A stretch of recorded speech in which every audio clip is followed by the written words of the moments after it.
경기 분석 1부 첫 번째 경기는 잉글랜드와 이란의 경기입니다. 저는 승무 투폴로 가면서 이변까지 한번 노려보도록 하겠습니다. 이 통계적인 부분이나 이 차출 명단 같은 경우에는 이미 많은 구독자 여러분들이 파악을 하고 계시기 때문에 화면을 멈추셔서 확인을 해 주시기 바랍니다. 저는 최대한 살롱 코멘트 위주로 빠르게 분석을 진행을 하도록 하겠습니다. 잉글랜드 같은 경우에는 FIFA 랭킹이 5위이고 이란은 FIFA 랭킹이 20위이기 때문에 기본적으로 잉글랜드가 체급이 훨씬 더 높다고 보시면 되겠습니다.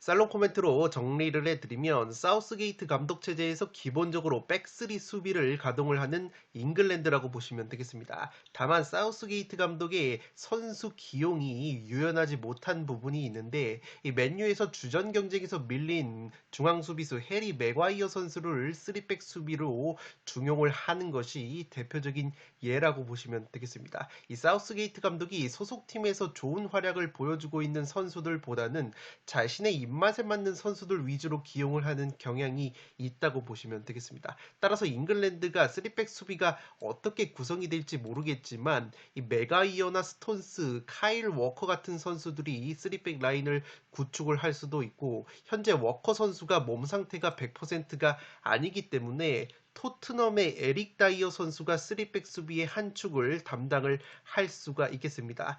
만약에 에릭 다이어와 해리 맥과이어 선수가 나란히 3백 수비로 들어오게 된다면 이 두 선수가 소속팀에서 보여주는 퍼포먼스를 봤을 때 굉장히 불안한 3백 수비가 구축이 될 가능성이 높아 보입니다. 특히 맥과이어 같은 경우에는 기동력에 약점이 있고 에릭 다이어 같은 경우에는 치명적인 백패스 미스나 치명적인 실수를 범하는 빈도가 최근에 토트넘에서 굉장히 잦아지고 있기 때문에 잉글랜드의 3백 수비가 굉장히 불안할 수 있는 매치라고 보시면 되겠습니다. 이란이라는 팀은 케이로스 감독 체제에서 세 번째 월드컵을 출전을 하게 됐습니다. 이 전형적인 선수비 후 역습 전술이라고 보시면 되겠는데 이 극단적인 수비 축구를 구사를 한다고 보시면 되겠습니다. 이 수비 시에는 6-3-1 형태가 나올 정도로 수비 라인을 끌어내려서 질식 수비를 하는 이란의 전술이라고 보시면 되겠습니다. 따라서 잉글랜드가 구조적으로 점유율과 주도권을 가지고 두드리는 모습이 나올 텐데 이란의 3톱 공격수들이 타레미, 아즈문, 자한바쿠시 같이 유럽 리그에서도 인정을 받은 공격 자원들이기 때문에 잉글랜드가 무리해서 공격 일변도로 나서다가는 불안한 3백이 이 타레미, 아즈문, 자한바쿠시라는 퀄리티 있는 3톱과 맞대결을 벌이는 구도가 연출이 되면서 이란 특유의 선수비 후 역습에 굉장히 고전을 할 수도 있는 매치라고 보시면 되겠습니다.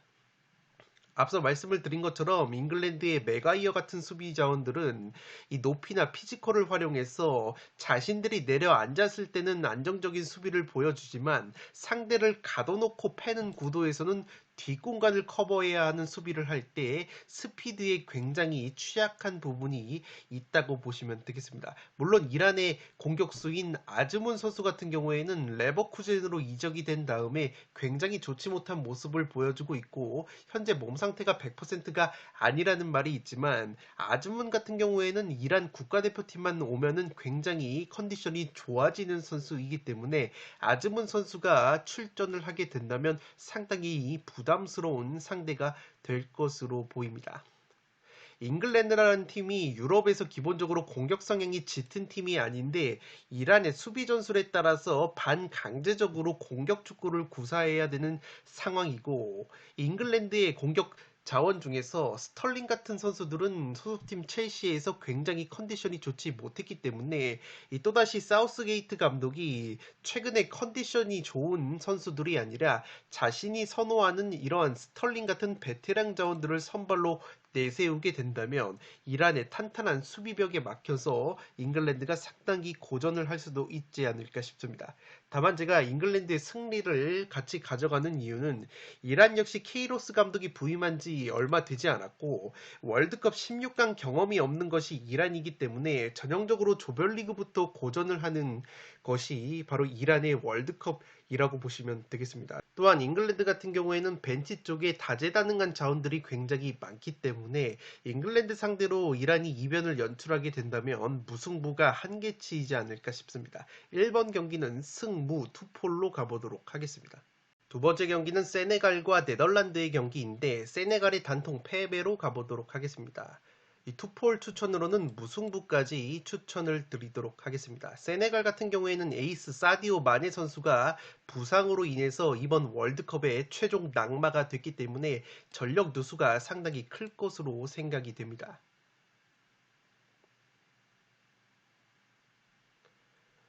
살롱 코멘트로 바로 정리를 해드리면 바날 감독 체제에서 끈끈한 조직력을 구축한 것이 네덜란드라고 보시면 되겠습니다. 이 바날 감독 부임 이후에 A매치 15경기 11승 4무 무패를 달리고 있는 네덜란드의 최근 상승세라고 보시면 되겠고 이 기본적으로 전방에 바르셀로나의 데파이 선수, 아약스의 베르바인 그리고 PSV의 플레이메이커인 학포 같은 자원들이 유기적인 스위칭이나 빠른 공격 전개에 강점이 있다고 보시면 되겠습니다.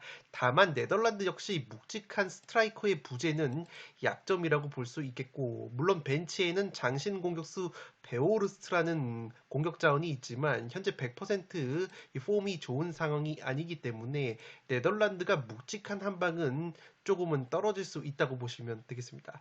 이 네덜란드가 유기적인 움직임에 비해서 골 결정력 측면에서 문제가 다소 있을 수 있어 보이고 특히나 이 데파이 같은 경우에는 최근에 소속팀 바르셀로나에서도 부상으로 인해서 경기를 많이 소화를 하지 못했습니다. 그렇기 때문에 컨디션적인 측면에 문제가 있을 수 있는 데파이라고 보시면 되겠고 그래도 네덜란드의 이선 학포 선수가 최근에 PSV에서 7경기 7개의 어시스트를 올리면서 물오른 플레이 메이킹 능력을 보여주고 있기 때문에 충분히 위협적인 모습을 보여주지 않을까 싶습니다. 이 네덜란드 같은 경우에는 기본적으로 3백 수비를 구사를 하는데 이 윙백과 3백의 스토퍼들이 전진을 하면서 이 4백 형태가 나오기도 한다고 보시면 되겠습니다. 다만 이 과정에서 측면 뒷공간이 발생하는 우려가 있는데 이 리버풀의 중앙 수비수 반다이크가 네덜란드의 수비를 이끌고 있는데 이 반다이크 선수가 다소 넓은 수비 범위를 커버해야 하는 리스크가 있다고 보시면 되겠습니다. 여전히 반다이크라는 수비수가 세계 최고 수비수이지만 올 시즌 리버풀 경기를 보신 분들은 아시겠지만 한창 전성기 때만큼의 수비 능력을 이 반다이크 선수가 보여주지 못하고 있고 특히나 박스 안에서는 상대 개인기에 페널티킥을 내주거나 이 뒷짐만 지고 마크맨을 놓치는 형태의 수비 실책이 자주 나오고 있는 반다이크이기 때문에 아프리카 특유의 개인기와 맞닥을 들이게 된다면 의외로 수비적인 리스크가 발생을 할 수도 있지 않을까 싶습니다.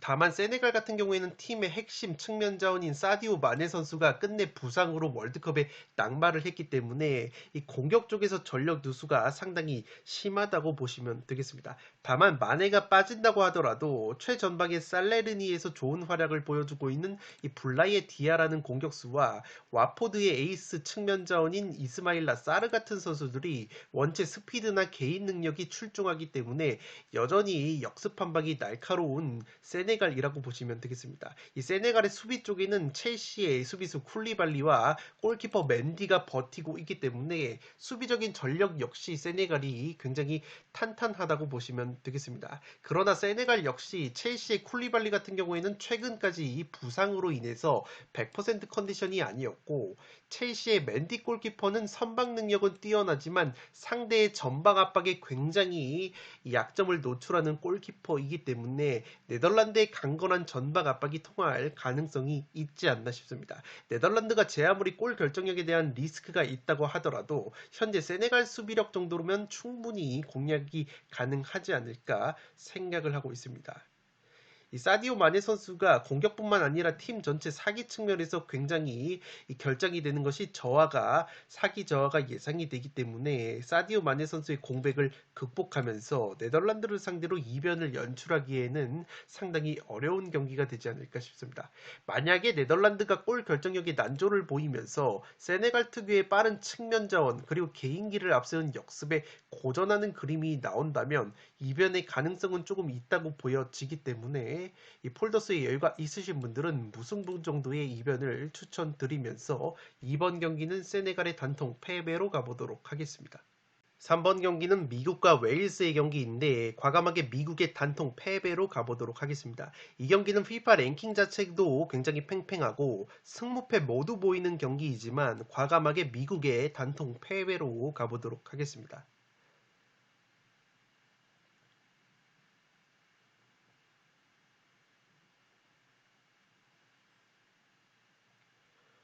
살롱 코멘트로 정리를 해드리면 굉장히 팽팽한 경기가 될 것으로 예상이 되는데 베테랑 자원들의 한방이 있는 웨일스가 근소하게 유리한 경기를 하지 않을까라는 생각을 하고 있습니다. 미국 같은 경우에는 기본적으로 4-3-3 형태의 전술을 가동을 하는데 이 스쿼드 전체가 상당히 젊은 선수들이 많다고 보시면 되겠습니다. 우리에게 상당히 익숙한 프리미어리그 리즈 유나이티드의 에런슨이나 아담스 같이 젊은 자원들이 맹활약을 하고 있는 미국 대표팀이고 측면에는 첼시의 퓰리식, 중원에는 발렌시아의 무사, 유벤투스의 맥케니처럼 젊고 역동성이 강한 자원들이 많다고 보시면 되겠습니다.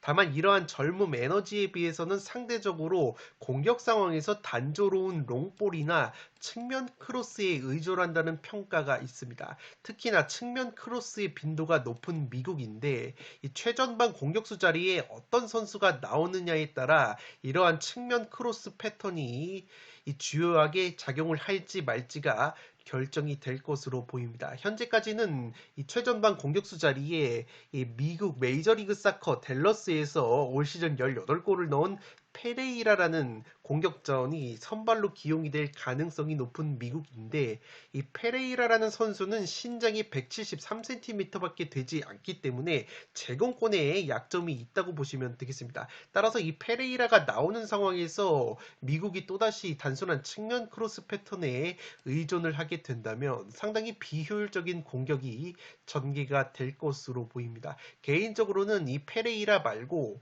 미국 대표팀에는 193cm의 장신 공격수 하지 라이트라는 선수가 있는데 이 선수가 올 시즌 터키 리그에서 9골이나 넣고 있기 때문에 측면 크로스를 적극적으로 활용을 할 예정이라면 페레이라보다는 이 키가 큰 하지 라이트를 기용을 하는 것이 더 낫지 않나라는 생각을 하고 있기 때문에 만약에 하지 라이트가 출전을 하게 된다면 미국 특유의 측면 크로스 패턴이 의외로 작동이 될 가능성이 있지 않을까 싶습니다. 다만 웨일스 같은 경우에는 3백 수비가 토트넘의 벤 데이비스를 축으로 해서 이 스타드렌의 조 로든, 스페치아의 안파두 이렇게 3백 수비를 구축을 하게 되는데 이 조 로든과 안파두 같은 경우에는 제공권이 나쁘지 않은 수비수들이고 그러나 데니 워드라는 골키퍼가 만약에 웨일스의 선발로 골문을 지키게 된다면 이 데니 워드라는 선수가 최근에 레스터에서 굉장히 좋은 선방 능력을 보여주고 있지만 이 공중볼 캐칭에 굉장히 불안한 모습이 있습니다. 그렇기 때문에 이 측면 크로스 패턴이 주된 공격 루트인 미국을 상대로 데니 워드라는 골키퍼가 웨일스의 골문을 지키게 된다면 이 공중볼을 캐칭하는 과정에서 미스가 나올 수도 있는 리스크가 있지 않을까 싶습니다. 웨일스 같은 경우에는 기본적으로 3백 수비를 구축을 하는데 전방에 가레스 베일이나 중원의 에런 램지 같이 베테랑 자원이 포진을 하고 있다고 보시면 되겠습니다. 이 램지나 베일이 전성기 기량과는 굉장히 떨어져 있는 모습이 있지만 큰 무대 경험이 굉장히 많기 때문에 특히나 이 가레스 베일 같은 선수들은 이 큰 무대에서 진가를 발휘하는 왼발 킥 능력 한 방이 있는 자원이라는 점에서 가레스 베일 선수가 또다시 활약을 할 가능성이 있지 않나 싶습니다. 여담이지만 가레스 베일 선수가 최근에 활약을 하고 있는 리그가 다름 아닌 미국 메이저리그 사커이기 때문에 간접적으로나마 미국을 상대함에 있어서 상당히 도움이 되지 않을까 생각이 되고 있습니다. 웨일스 역시 롱볼을 활용한 공격 전개가 주요 루트라고 보시면 되겠는데 최전방의 프리미어리그 본머스의 장신 공격수 무어 선수의 제공권을 활용하는 패턴이 있다고 보시면 되겠습니다. 이 데니얼 제임스나 브레넌 존슨처럼 빠르고 기술적인 선수들이 있는 웨일스이고 가레스 베일뿐만 아니라 해리 윌슨이라는 선수 역시 왼발 한 방이 상당히 강력하기 때문에 웨일스가 세트피스 상황에서도 한 방을 보여줄 수 있는 가능성이 있지 않을까 싶습니다. 그에 반해서 미국 같은 경우에는 원년 에이스라고 볼 수 있는 퓰리식 선수가 최근에 컨디션이 굉장히 좋지 못하기 때문에 이 미국보다는 웨일스의 한 방이 보다 날카롭게 나올 가능성이 있지 않을까 싶습니다. 따라서 이 경기는 미국이 어떤 선수를 최전방에 배치를 하느냐에 따라 양상이 달라질 것으로 보이고 예상과 마찬가지로 미국이 최전방에 단신의 페레이라 선수를 기용하게 된다면 웨일스가 가레스 베일 같은 베테랑 자원들의 한 방을 앞세워서 근소한 승리를 가져갈 가능성이 있지 않을까 싶습니다. 3번 경기는 미국의 단통 패배로 가보도록 하겠습니다. 4번 경기는 아르헨티나와 사우디아라비아의 경기인데 아르헨티나의 단통 승리로 가보도록 하겠습니다.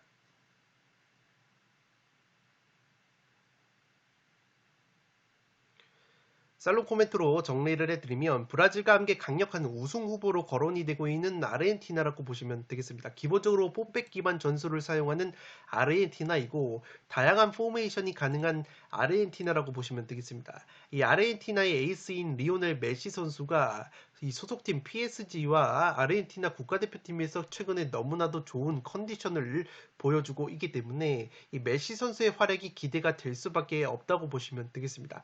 다만 아르헨티나 같은 경우에는 비아레알 소속의 미드필더 로셀소 선수가 최근에 부상에서 이탈이 됐기 때문에 메시 선수의 역할과 활동 반경이 다소 넓어지는 아르헨티나라고 보시면 되겠습니다. 그래도 여전히 유벤투스의 디마리아나 AS 로마의 디발라 같이 메시 외에도 왼발이 상당히 날카로운 플레이메이커가 많은 것이 아르헨티나이기 때문에 이 로셀소 선수의 부상은 그렇게까지 크게 작용하지 않을 가능성이 있지 않나 싶습니다. 아르헨티나 같은 경우에는 중앙 수비 라인이 벤피카의 오타멘디, 토트넘의 로메로 선수가 구축을 하게 될 것인데 로메로 선수의 몸 상태에 따라서 맨유의 리산드로 마르티네즈 선수가 들어올 가능성이 있어 보입니다. 이 아르헨티나의 중앙 수비 라인이 신장 자체가 크지 않은 조합들이기 때문에 따라서 세트피스 상황에서의 피지컬을 앞세운 한방 제공권에는 다소 어려움이 있을 수 있는 아르헨티나라고 보시면 되겠습니다. 이 사우디 같은 경우가 최근에 며칠 전에 펼쳐진 크로아티아와의 평가전에서 끈적하게 0대1로 패배를 당한 바 있는데 이 주전 자원들 대부분이 빠졌었던 크로아티아를 상대로 전반까지 상당히 좋은 경기 운영을 보여줬다고 보시면 되겠습니다.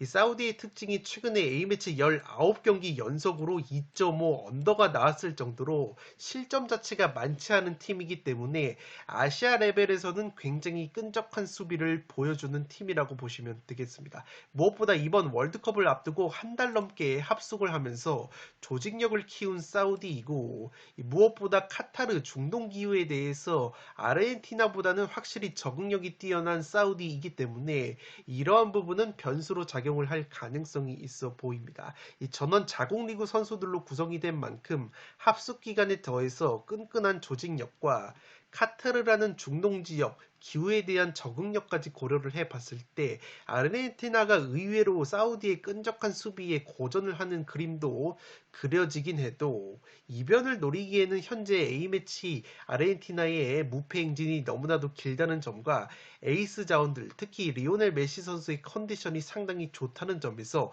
이변을 노리기에는 다소 무리가 있는 경기이지 않나 싶습니다. 4번 경기는 아르헨티나의 단통 승리로 가보도록 하겠습니다. 5번 경기는 덴마크와 튀니지의 경기인데 덴마크의 단통 승리로 가보도록 하겠습니다.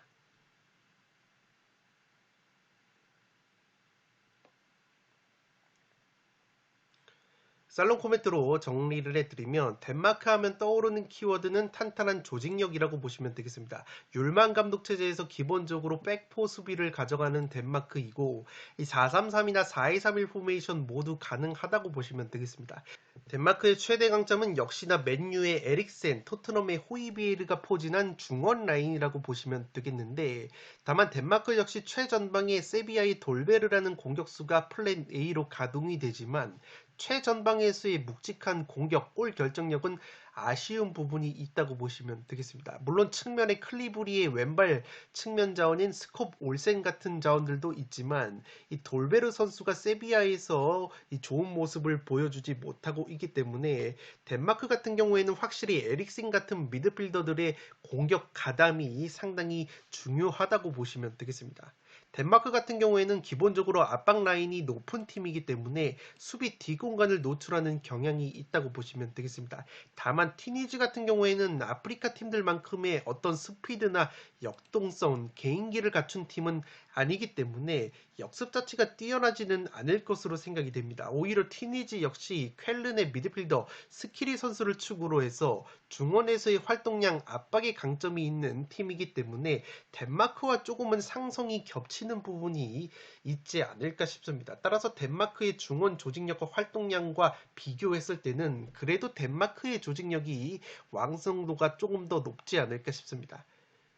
튀니지가 공격 쪽에서도 프랑스 리그왕의 몽펠리에 카즈리 같은 선수나 카타르 리그에서 잔뼈가 굵은 무사큰이라는 선수가 있지만 이 덴마크의 탄탄한 수비력을 뚫어내기에는 조금은 부족하지 않나 싶습니다. 덴마크가 압박 라인 자체가 높다고 하더라도 프랑스, 세르비아 같이 유럽에서 막강한 공격력을 갖춘 팀들을 상대로도 최근에 무실점 경기를 할 만큼 수비력과 조직력이 상당히 뛰어난 팀이라고 보시면 되겠습니다.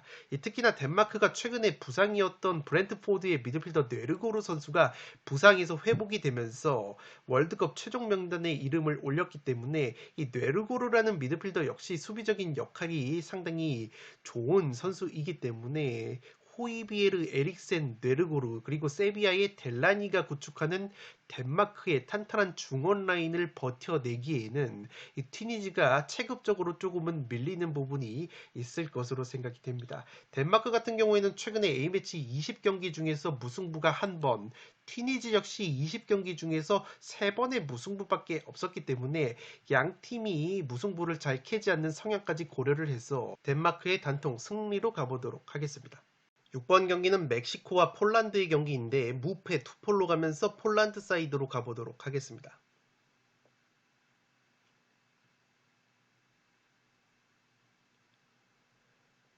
살롱 코멘트로 정리를 해드리면 양팀 모두 할만한 경기라 보여지기 때문에 5대5 느낌이 강하다고 보시면 되겠습니다. 멕시코 같은 경우에는 과거 전성기 시절보다는 확실히 스타 플레이어가 줄어든 느낌이 강하다고 보시면 되겠고 멕시코라는 팀은 마르티노 감독 체제에서 기본적으로 백포 수비를 가동을 한다고 보시면 되겠습니다. 왕성한 활동량을 바탕으로 전방 압박을 가하는 것이 특징인데 다만 공격 상황에서는 측면 자원들의 개인 돌파에 의존하는 경향이 짙다고 보시면 되겠습니다. 왼쪽 측면에 베가 선수나 오른쪽 측면에 나폴리 로사노 선수가 공격의 핵심 역할을 담당한다고 보시면 되겠는데 최전방에서 무게감이 조금은 떨어지는 멕시코라고 보시면 되겠습니다. 특히나 올버햄튼의 공격 자원인 라울 히메네즈 선수가 여전히 부상 여파로 몸 상태가 100%가 아니기 때문에 히메네즈 선수가 빠진 최전방이 무게감이 상당히 떨어진다고 보시면 되겠습니다. 오히려 골 결정력 측면에서 는 바르셀로나의 레반도프스키 선수가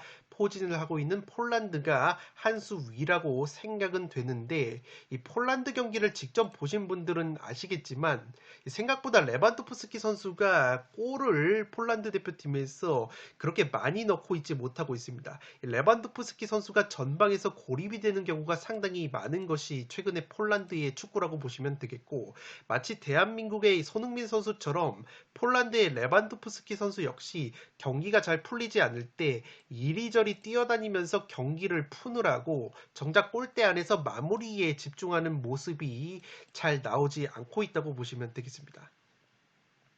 폴란드 같은 경우에는 미흐니에비치 감독 체제에서 3백 수비를 가동하는 것이 특징이고 이 폴란드 역시 양쪽 윙백을 적극적으로 활용을 하면서 측면 공격을 전개한다고 보시면 되겠습니다. 기본적으로 짧은 패스보다는 롱볼 패스를 활용하는 폴란드라고 보시면 되겠고 폴란드 역시 수비 상황에서 측면 뒷공간이 나오는 약점이 있기 때문에 만약에 이 측면 뒷공간을 멕시코의 빠른 측면전들에게 공략이 당한다면 이 수비적인 약점을 노출할 수 있는 폴란드라고 보시면 되겠습니다. 특히나 폴란드 같은 경우에는 중앙 수비수 글리크 같은 선수들 선수들이 이 장신의 제공권, 피지컬은 좋지만 기동력에 상당히 약점이 있는 선수들이기 때문에 멕시코의 다부지고 빠른 측면 자원들이 이 폴란드 최종 수비 라인과 1대1로 맞서는 상황이 나오게 된다면 상당히 골치가 아플 수 있는 폴란드라고 보시면 되겠습니다. 다만 폴란드가 기존보다는 레반도프스키 선수가 오히려 낚시 역할을 하면서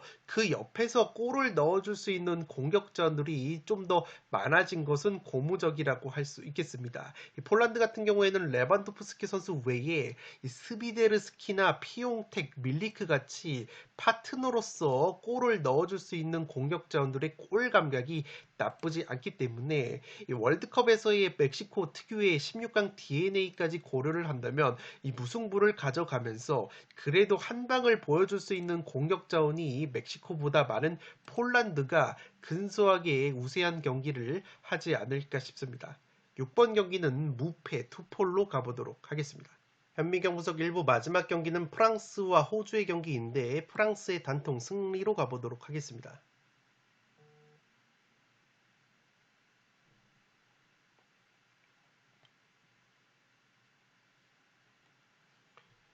살롱 코멘트로 정리를 해드리면 덱샹 감독의 이 프랑스는 기본적으로 백스리를 가동을 한다고 보시면 되겠습니다. 최전방 투톱이 레알 마드리드의 벤제마, PSG의 음바페 선수가 될 것으로 보이는데 이 벤제마 선수가 부상 여파로 인해서 개막전에 결장이 될 가능성이 높기 때문에 최근에 AC 밀란에서 좋은 컨디션을 보여주고 있는 이 올리비에 지루 선수가 출전을 할 가능성이 높아 보입니다. 2선 플레이메이커인 그리즈만 선수 역시 소속팀 아틀레티코 마드리드에서 최근에 좋은 컨디션을 보여주고 있기 때문에 플레이메이커 역할을 톡톡히 할 것으로 보입니다.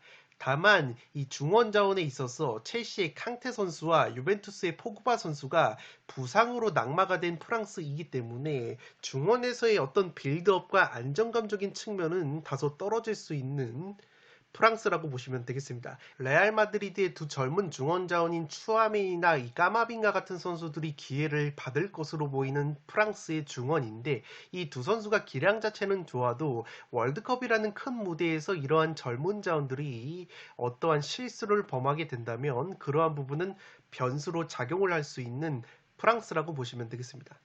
호주 같은 경우에는 중원의 프리미어리그 경험이 있는 에런 무이나 세리에이 엘라스 베로나에서 활약을 하고 있는 흐루스티치 같은 자원들이 있지만 상대적으로 부실한 공격 라인이 약점이라고 보시면 되겠습니다.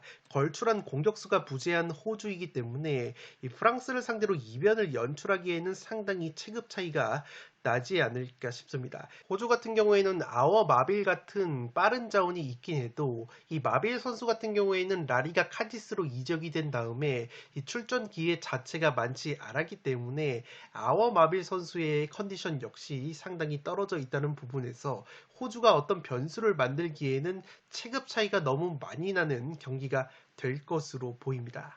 물론 이 우승팀이 조별리그에서 탈락을 한다는 징크스가 여전히 월드컵에는 유효한 부분이 있지만 프랑스가 호주에게 덜미가 잡히는 그림은 잘 그려지지 않는다고 보시면 되겠습니다. 7번 경기는 프랑스의 단통 승리로 가보도록 하겠습니다. 네, 이것으로 승무패 64회차 현미경 분석 1부를 모두 마치도록 하겠습니다. 저는 연이어서 2부를 촬영을 해서 구독자 여러분들의 흐름이 끊기지 않도록 업로드를 해드리겠습니다.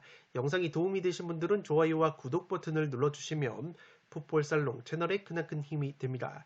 구독 버튼 옆에 종 모양의 알림 설정을 해주시면 그 누구보다 빠르게 양질의 축구 승무패 프로토 관련 분석 컨텐츠를 만나보실 수 있습니다.